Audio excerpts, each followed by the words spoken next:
Hello my dear student, once again welcome to my YouTube channel Dr. Sanjay Singh Biology Tutorials. In previous lectures, I have told you detail about the alcohol abuse part first के बारे में हम लोग discuss किए थे. Today, now we are going to start the remaining part of the alcohol abuse that is known as part second. Clear? तो हम लोगों ने कल बात कर रहा था कि what is the effect of alcohol in our body. तो उसी के सेंस में हम आगे बात करेंगे. तो आज जो उसके आगे जो कंटिन्यू होगा, effect of alcohol on heart. This is the first effect of alcohol on heart.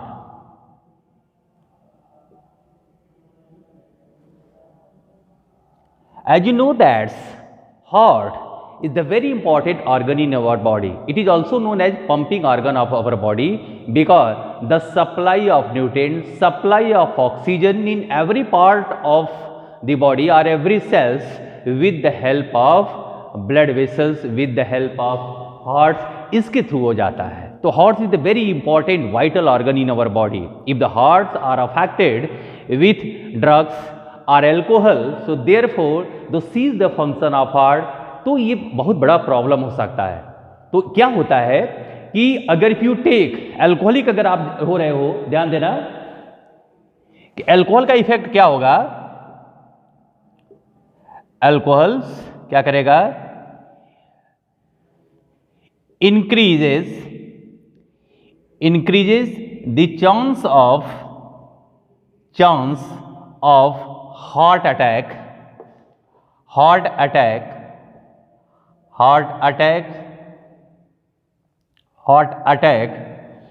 due to increasing blood pressure, due to increasing blood pressure.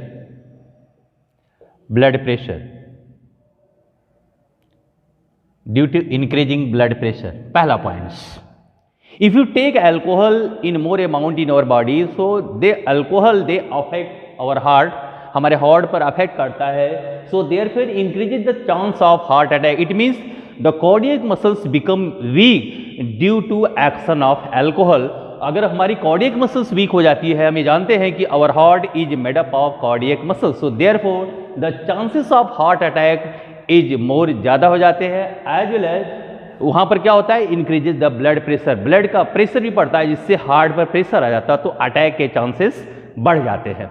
ठीक है. इसके बाद भी ये देखा गया, due to high blood pressure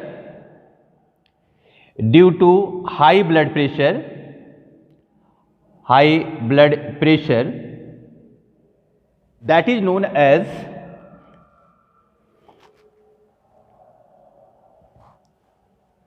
एक टर्म्स आता है, द कार्डियक मसल्स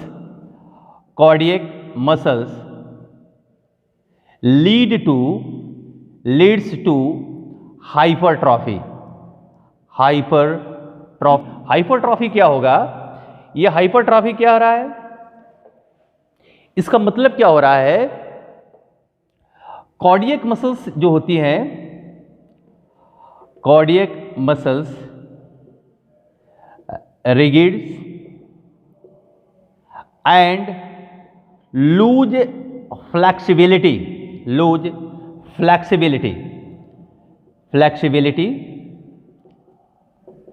ठीक है, अपनी फ्लेक्सिबिलिटी को लूज कर देता है और वो रिगिड हो जाता है. इन जनरल क्या होते हैं, जो मसल्स हमारी होती हैं ऑलवेज वो क्या करती हैं, वो सॉफ्ट होती हैं, always show contraction and relaxation को शो करती हैं, तो उनकी फ्लेक्सिबिलिटी भी लूज हो जाती है.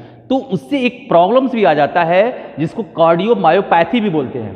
That is known as cardiomyopathy.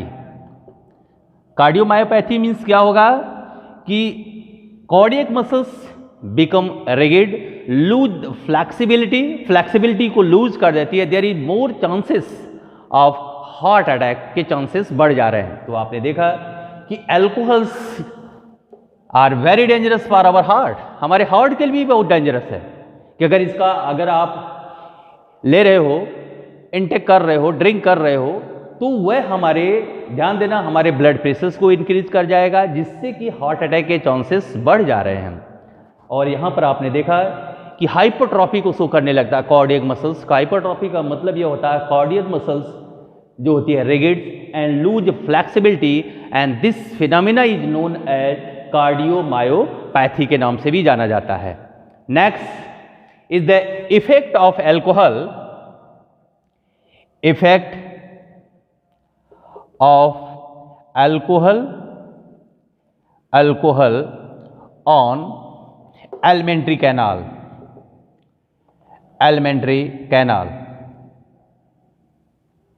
effect of alcohol on alimentary canal, that is known as gastrointestinal tract। अभी बात आती है कि जब हम ड्रिंक करते हैं तो फर्स्ट ऑफ ऑल वह अल्कोहल क्या हमारे एलिमेंट्री कैनाल में जाता है। तो एलिमेंट्री कैनाल के कुछ जो इंपॉर्टेंट पार्ट्स हैं, ध्यान देना। एक पार्ट पहला मैं ले रहा हूं, oesophagus. Esophagus are mostly affected with the alcohol, they causes esophagus cancer हो जाते हैं, esophagus cancer due to more intake, ध्यान देना, more intake of alcohol in our body। And the second is the important part of the alimentary canal, that is known as stomach। Stomach की बात आ रही, तो stomach की अगर हम बात करें तो stomach is also leads stomach cancer. Stomach cancer, आप सोचो कि cancer is a type of deadly disease, मतलब मोस्ट ऑफ द पर्सन की जो डेथ हो रही है आज कैंसर से हो रही है। अब तो एक तरह से आप सब कह सकते हो इनडायरेक्टली कि alcohol is a type of carcinogenic agents.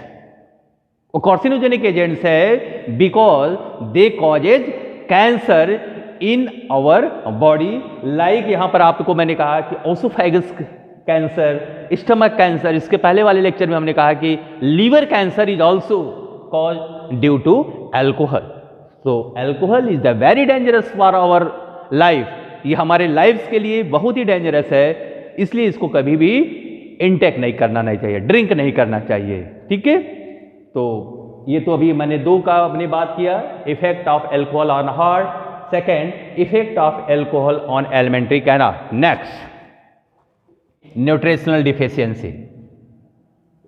Nutritional deficiency, deficiency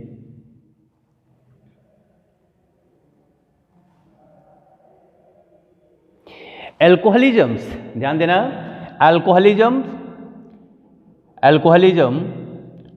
causes nutritional deficiencies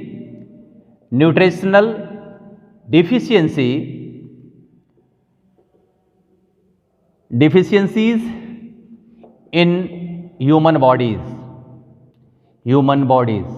में ये न्यूट्रिशनल डिफिशियंसी को वो शो करेगा। क्या क्या डिफिशियंसी हो जाएगी? Deficiency of carbohydrate, deficiency of protein, deficiency of fat, deficiency of not fat, आप इसको vitamin and deficiency of minerals as well as loss of more water through urine से ज़्यादा निकलता है because low secretion of ADH hormone, antidiuretic hormones, and released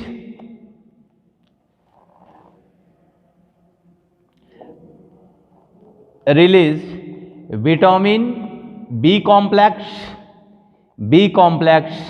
and vitamin C in urine।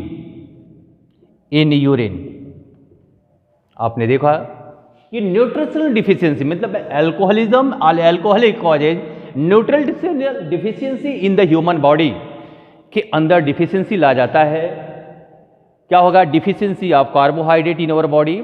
It means क्यों ऐसा होता होगा कि जो एब्जॉर्प्शन होता है आफ्टर डाइजेशन के बाद, जो you take the food materials वो आप ले रहे हो, प्रोटीन्स ले रहे हो, फैट ले रहे हो, ये सारी जो चीज़ें हम लेते हैं, इनका डाइजेशन के बाद एब्जॉर्ब हो जाता है our alimentary canal. But alcoholic persons में जो होता है, not proper absorption of this nutrients in the small intestine as well as stomach area, वो तो बहुत नॉमिनल होता है। Maximum absorption takes place in the small intestine.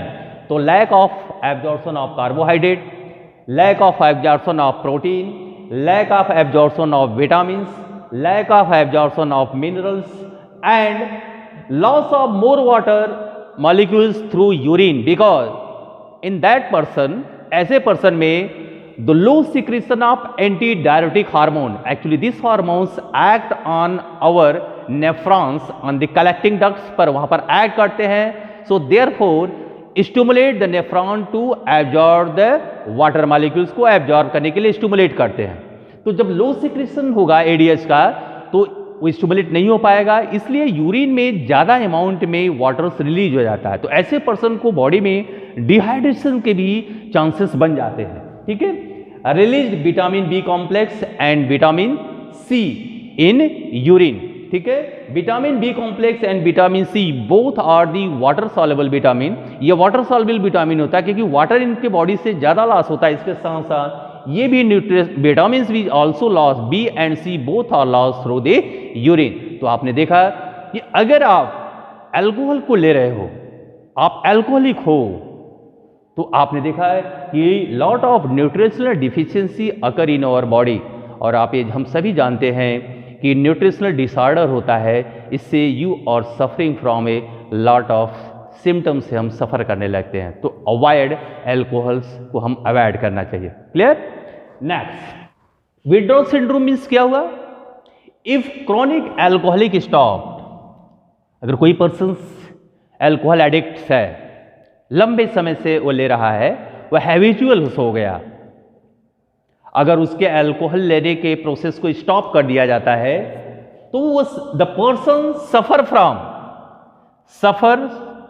From various types of symptoms से वो सफर करने लगता है, like anxiety, depression, restlessness, fear, loss of sleep and loss of appetites appear in the body में ये सिम्टम्स आ जाते हैं, सफर करने लगता है।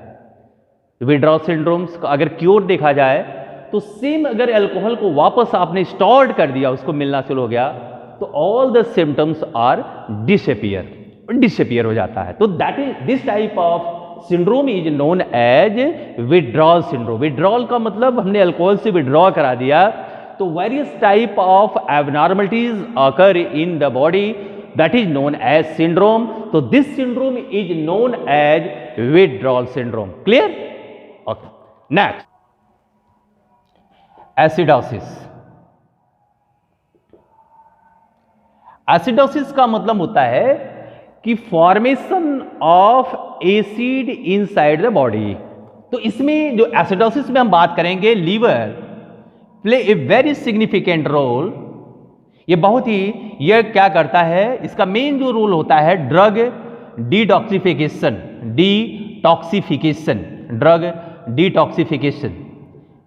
If any person take alcohol, अगर वो बॉडी में अल्कोहल लेता है तो alcohol reaches to the liver. अब वो कहाँ जाएगा? लीवर में जाएगा। तो alcohol is a type of toxic material, वो हमारे बॉडी के लिए टॉक्सिक मटेरियल है, उनका डिटॉक्सिफिकेशन होता है। तो क्या होगा इनका? हियर इज द अल्कोहल्स और डिटॉक्सिफाइड, अगर ये होगा, then converted into acetic acid, and this acetic acid, ध्यान देना, स्टोर होने लगता है, ये हमारे बॉडी में स्टोर होगा और ये हमारे कहां पर जाएगा? ब्लड में जाएगा। जब ब्लड के अंदर ये जाएगा तो क्या करेगा? Decrease the level of pH value, हमारी पीएच वैल्यू डिक्रीज होने लगती है। After that the person suffering from acidosis, उसको एसिडोसिस हो जाता है और उसके बाद वह रेस्पिरेटरी, उसका सिस्टम फेल्योर हो जाता है, respiratory failure. And after that persons become die, वो खत्म हो जाता है। तो आपने देखा कि अगर आप ज़्यादा अल्कोहल लेते हो तो आपके डेथ के भी चांसेस बन रहे हैं। मीन्स द अल्कोहल रीचेस कहाँ पर पाया जाएगा? लीवर्स में जाएगा। And the liver play very significant role, इनका बहुत बड़ा इंपॉर्टेंट रोल होता है ड्रग डिटॉक्सिफिकेशन, उसको न्यूट्रलाइज करना। Alcohols are break down in the form of acetic acid and this acetic acid is stored in the blood, so therefore decrease the pH value of the bloods, हमारे pH value bloods का decrease हो जाएगा। तो इससे जब acidosis symptoms body में आने लगते हैं और हर पार्ट तक भी पहुंच जाएगा और therefore our respiratory system are totally failed हो जाती है, हो जाएगा। After that the persons become die, वो फिर उसके बाद उसकी डेथ हो जा रही है।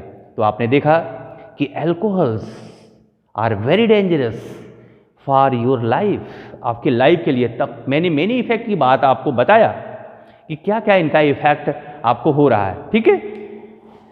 लॉस एक और इसमें आपको बताना है, hangover effect.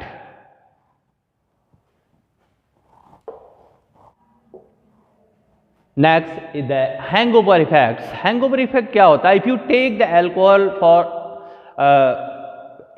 Alcohol for long time से आप ले रहे हो तो क्या होता है, आपके बॉडी में क्या क्या एब्नॉर्मलिटीज और आ सकती है। उसके बाद इन्होंने कहा हेडेक हो सकता है, ड्राउजीनेस का मतलब सुस्ती आ जाएगा, प्यास एंड नौसिया मतलब ओमटिंग जैसा ये सब कंडीशंस, नौसिया, चक्कर, ये सब आप मिचली ये जो होते हैं ये नौसिया में आते हैं।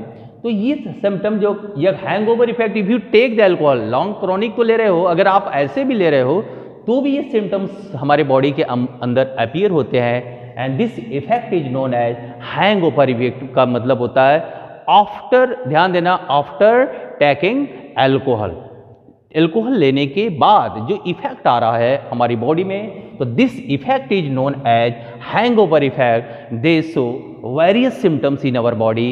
इन वेरियस आप सिम्टम में क्या होगा? हेडेक, सर दर्द होगा, ड्राउजीनेस होगा, ठीक है, थर्स्ट होगा, thirst and nausea appear in our body. Clear? अब हम आज लास्ट में, हमारा एक टॉपिक का लास्ट है कि prevention and control of drugs और alcohol abuse. Of this chapters that is known as prevention and control of drug and alcohol abuse. Here is the 5 important points are mentioned in here. Avoid undue peer pressure. Second, seek professional and medical help. Third, seeking help from parents and peers. Looking danger sign and loss, education and counseling. ये NCERT की book में आपको अच्छे से mention किया हुआ है, तो वन बाय वन को हम थोड़ा सा इसमें आपको बताएं। Avoid undue peer pressure. देखिए, ड्रग्स और अल्कोहल के अब्यूज से बचाना है किसी भी यूथ को, तो सबसे पहले यह ध्यान देना कि उसका जो लाइफ स्टार्ट होती है फ्रॉम एजुकेशन से स्टार्ट होती है। तो अवॉइड, ध्यान देना, अगर किसी भी बच्चे का जो थ्रेशोल्ड लिमिट्स है, जो उसके पावर है, जो उसकी थिंकिंग एबिलिटी है उसके पास, अगर उसका एक इंटरेस्ट होता है, बियॉन्ड इंटरेस्ट अगर कोई भी, ध्यान देना कि पेरेंट्स अगर उसके ऊपर प्रेशर डालता है, अवॉइड अनड्यू पीयर प्रेशर, अनावश्यक मीन्स थ्रेशोल्ड लिमिट के है उससे ज़्यादा उस चाहता है, उससे एक्सपेक्ट करता हो कि नहीं आपको स्टडी करना है, आपको स्पोर्ट में जाना है, आपको रीडिंग करना है, ये चीज़ों को आपको, उसको आप प्रेशर दे रहे हो। अगर ऐसा प्रेशर आप दे रहे हो, अगर उसमें इंटरेस्ट उसका नहीं है तो वो अच्छा नहीं कर पाता है, फिर वो डिप्रेस और एंजाइटी में चला जाता है और फिर ये ध्यान देना कि वह फिर एडिक्ट भी हो सकता है। इसलिए अवॉइड अनड्यू पीयर प्रेशर, अनावश्यक पीयर प्रेशर से अवॉइड, बचना चाहिए। बच्चों को अकॉर्डिंग टू इंटरेस्ट उनको सेलेक्ट करने देना चाहिए, तभी वो सक्सेस होते हैं, इंटरेस्ट आता है। फिर यह जो अनवांटेड चीजें हैं ड्रग्स एंड अल्कोहल्स के बारे में वो कभी लाइफ में सोच नहीं सकते हैं, ठीक है। Second, seeking professional and medical helps, आपके बुक में दिया हुआ है, जैसे साइकोलॉजिस्ट एंड साइक्रोटिक्स। साइकोलॉजिस्ट मनोवैज्ञानिक, आपने बड़े बड़े आपने देखा होगा कि स्कूलों में, कॉलेजों में काउंसलर होते हैं और ये जो काउंसलर होते हैं मोस्टली वो क्या होते हैं, साइकोलॉजिस्ट होते हैं। तो वो बच्चों से वो डिस्कस करते हैं, उनके अंदर के प्रॉब्लम्स को वो निकलवाते हैं, फिर उसके अकॉर्डिंग उनको सजेशंस देते हैं, हेल्प लो।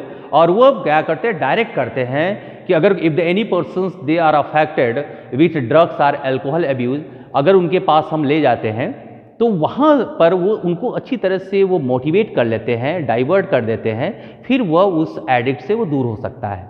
ठीक है, या पहले ही कैसे इसको रोका जाए कि ऐसे बच्चों की काउंसलिंग करा दिया जाए, जिसको वह ड्रग्स एडिक्ट के क्या साइड इफेक्ट हैं, अगर वो प्रॉपर वे में उनको नॉलेज मिल गया तो उधर की तरफ वो जाना नहीं चाहेंगे। आज हमारे पास मेडिकल कैंप्स, हमारे पास कुछ प्रोग्राम्स भी चल रहे हैं, जैसे ड्रग जो होता है आपको डी एडिक्शंस ये प्रोग्राम्स होते हैं, एज वेल एज रिहेबिलिटेशंस प्रोग्राम्स होते हैं। तो डी एडिक्शन का मतलब नशा मुक्ति अभियान, ऐसे भी प्रोग्राम्स जो होते हैं लॉन्चेज आवर गवर्नमेंट्स, हमारी गवर्नमेंट उसको लॉन्च की गई है, उसके हेल्प से भी उनको ड्रग्स और अल्कोहल एब्यूज पर्सन्स को हम हैंडल कर सकते हैं। ठीक है, उसके बारे में हम बता सकते हैं इस प्रोग्राम के what is the side effect of drugs and alcohol in our body as well as our society in our nation में क्या है, उनके बारे में वो प्रॉपर इंफॉर्मेशन हमको प्रोफेशनल, जो प्रोफेशनल का मतलब हो गया psychologist and psychiatrics, medical helps कुछ प्रोग्राम्स हैं जैसे de addictions programs, rehabilitations programs, and both are help, ध्यान देना, बोथ आर हेल्प टू, ध्यान देना, to help to individuals who have involve in drugs or alcohol abuse. And the next, seeking help from parents and peers. मतलब parents और peers का मतलब होता है उसी के जैसा पर्सन्स, पेरेंट्स के ही जैसा हो, उनका हेल्प तुरंत एट वंस, अगर कोई भी उनकी प्रॉब्लम्स बच्चों की आ रही है तुरंत इमीडिएटली उसको सॉल्व करिए और गिव ए प्रॉपर गाइडेंस, और उनको प्रॉपर गाइडेंस दीजिए कि नहीं इस तरह से नहीं, अगर प्रॉब्लम को सॉल्व नहीं करते हो तो वो प्रॉब्लम्स भी बातें वह ड्रग और अल्कोहल में कन्वर्ट हो सकती है, एडिक्ट हो सकते हैं। तो उसको तुरंत seeking help from parents and peer से तुरंत हेल्प मिलना चाहिए और उनके प्रॉब्लम्स को इमीडिएटली जो होता है रिजॉल्व कर देनी चाहिए। Looking danger sign, looking danger signs का मतलब इफ दे एनी बॉयज़ को अगर आप देख रहे हो कि they are suffering from alcohol और ड्रग एब्यूज़ का, उससे वो सफ़र कर रहा है, ठीक है, अगर वो या आपने देखा उसको कि वो लेना शुरू कर दिया है, तुरंत पेरेंट्स एंड टीचर वो so strict action at same time, उसी समय स्ट्रिक्ट एक्शंस लीजिए सेम टाइम कि ड्रग्स एंड एल्कोहल्स, और उसको बताइए कि both are very dangerous for your life, action लीजिए और उसको पनिशमेंट दीजिए और उससे उसको दूर करिए। ठीक है, as well as if the friends, अगर कोई फ्रेंड्स देख रहा है कि our friends they are affected with drug और एल्कोहल एब्यूज से अफेक्टेड हो रहा है, इमीडिएटली जो इन्फॉर्म टू टीचर्स और पेरेंट्स, सो तुरंत विदाउट एनी हेजिटेशन, अगर आप अच्छे मित्र हो, अच्छे फ्रेंड्स हो, तो आप अगर कोई भी फ्रेंड्स आपका अगर इस तरह की प्रॉब्लम्स में आ गया है, तुरंत इन्फॉर्म करिए कि नहीं ये ऐसा ऐसा कर रहा है, तो उसके अगेंस्ट एक्शन लिया जा सकता है, टीचर्स भी ले सकता है, पेरेंट्स भी ले सकता है। ठीक है, and education and counselling, proper education and counselling help करता है to prevent from drugs and alcohol abuse. तो ये कुछ पैरामीटर्स थे, with the help of this parameters हम prevention and control of drug and alcohol abuse को हम थोड़ा कम कर सकते हैं। तो ठीक है, तो इस ध्यान दीजिएगा कि बच्चों के साथ, मैं ओवरऑल कंक्लूजन अगर इसका देखा जाए तो बच्चों के साथ कोऑपरेट करिए, मतलब पेरेंट्स की रिस्पॉन्सिबिलिटी हो कि उनको कोऑपरेट करें, उनके जेन्युइन प्रॉब्लम्स को रिजॉल्व करें, सॉल्व करें इमीडिएटली, वो प्रॉब्लम्स मेजर में कन्वर्ट ना होने पाए, अदरवाइज वो क्या हो सकते हैं कि वो दूसरे से अपनी बातों को शेयर करते हैं, फिर वो दूसरी दुनिया में वो चले जाते हैं।